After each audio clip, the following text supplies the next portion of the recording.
Hey guys, welcome to Clockwork Noodles for another breakdown of the Apothecary Diaries episode number 16. Welcome back to the channel guys, I hope you've had a great week and you're looking after yourselves. This week's episode was a bit of a shorter one for me. I don't have too many notes, but I have got a few thoughts and puzzles to break down, so we'll go through it together. We are now 2 weeks away from a midway review. In the midway review, we're going to go through my top 3 OPs, EDs, and my current standing of anime. This, of course, will change. We always know that it can either vary very wildly or it stays relatively the same. There's so much going on this season. I am expecting big changes, but it's a chance to catch up with you guys, touch base, see how you guys think the season's going as a whole, and I can't wait to share with you my current thoughts on the anime environment. Let's just get straight to it, and if you're not already, make sure you guys are subscribed. This week we're going to focus in on the mystery. Do you feel like I've heard this theory, this riddle before, where you've got stuff that's interconnected and people don't like each other, and to get them to come together they actually have to pull together to actually make something work? Been riddled a few times in different places. I definitely felt like I had heard this similar kind of riddle before, but it was very, very clever, and obviously this has come from Sir Shady, as I'm now going to call him. So Sir Shady has passed this on to Jinchi, knowing that Mama would of course take interest. It is a very curious case, and I myself was trying to work out how things fitted together. We had 3 different size mementos, trying to work out exactly which one meant when they started adding the interesting factors, like one doesn't open properly or one is bolted to the floor. It's not as simple as you'd first think. Even with the bolting of the chest to the floor, I was starting to wonder if the dad didn't want them to part ways. Very happy that it did work out. I'm gonna say to the artboard, I love the attention to detail this week when it comes to things like the light beam was gorgeous, the grain of the wood and the beautiful metalworking was absolutely beautiful. The glass looked very nice as well. Really happy we got to see that shining. There is a lot going on in even just the shack itself is just beautiful. I was very happy to see Mau very slowly trying to figure it out, trying to work out exactly how things fit together. The music this week is absolutely gorgeous, and I do like the piece that plays when she starts lining things up, starts putting the water in the bowl. We start to see that light going into the keyhole because we're told that something was jammed in there. Beautiful piano, and it does sound like we've got this gorgeous traditional string instrument going in over the top to create some really hauntingly beautiful moments. I love the tone of the piano too because it feels very nostalgic. The entire scene is supposed to feel hopeful, that we want you guys to get back together. The mum sitting them all down saying, look, we just chill out. This is what's happened since, he's passed away. Not themselves, like they're getting more cynical, and it's always the youngster who's trying to be very hopeful, which was very nice. I did feel like I recognised the young brother's voice actor. It sounded a little bit like the guy who played Zenitsu from Demon Slayer, but I don't really have much to go on. It just felt like it had the softness going on. If anyone does know who is playing that particular character, you'll have to let me know how far out I was. It was softer. This person was trying to plead, we need to work together. This isn't what our father would have wanted.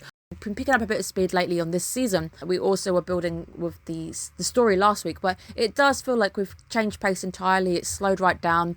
It's naturally there because I believe that Mr. Shady is trying to test Mau, or he seems to be the kind of character who sits back and enjoys watching people, enjoys trying to see people figure things out, because maybe he's the kind of person who's got, I guess, a higher level of intellect, that he gains interest in people, as he says, from people who are talented. The moment itself was very nice. I really enjoyed the resolve. I really did think it was a nice message at the core of the episode. The idea was you have to come together.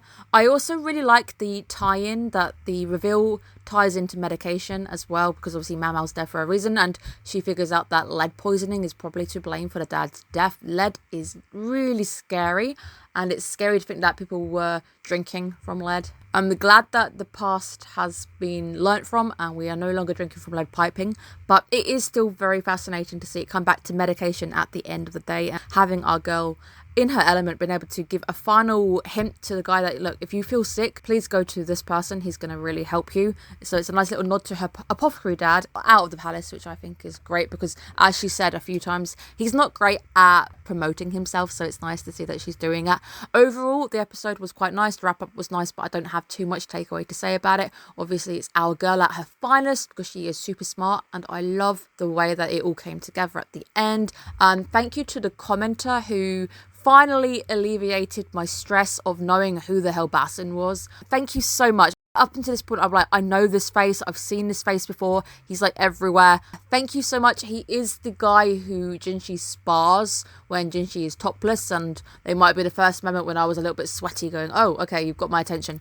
That guy. It just means that he has got a link to perhaps Jinshi. It also, the moment where she's like, he reminds me of the aide. I don't know if that's a hint that they're related, but they definitely do have the same mannerisms. Perhaps they went to the same school of getting exasperated at her antics. But thank you for finally revealing that. I think out of anything, the big mystery that was bugging me was where did I know this face from? Because it's rare that an anime will introduce a face for no reason whatsoever. So with him, it was I've seen you before, but why? I needed that comment. That comment like made my week. But the end sequence, let's go back to Sir Shady now trying to pique Jinshi's interest as well as being annoying.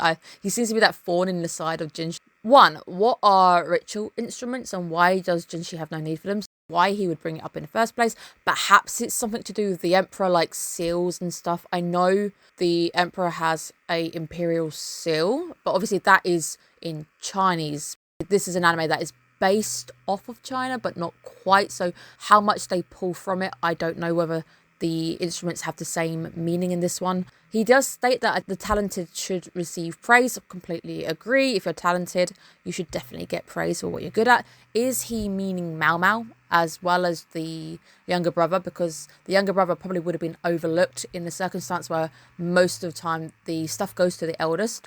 But in this case, the younger brother was the one who had the talent. I love the fact as well that in the end, they all decided to help each other by using their own talents. So we may not be able to do the finery, the metalwork that you can, but I'm good at finances. I'm good at dealing with people. It did make me laugh when he said you're very good at people, but he'd been quite rude to Mao Mao. So I was like, maybe not quite, or I get it, you're quite stressed or you're suspicious, but I haven't seen anything that's given me the hint that you're good with dealing with people. But it was a nice wrap up seeing all those talents coming together. Very interesting by the last sentence coming out of Jinshi's mouth, wanting to wear makeup, which I guess guys would have some kind of makeup in the palace. No, he wants it more for the sake of sneaking out because we saw it in the OP, because I think they're down the alleyway together. So it might be ready for that sequence, which I'm very excited because go for it. I haven't seen Jinshi chill out outside of the palace apart from when he got drunk at the brothel. So it will be interesting to see where we go next week. Another great episode, just not too much to say from my side. Thank you so much for tuning in again. I really hope you're looking after yourselves, enjoying the show, enjoying the season. Hopefully life is treating you well, guys. I will definitely see you guys again in another video. Take care, guys. Bye bye.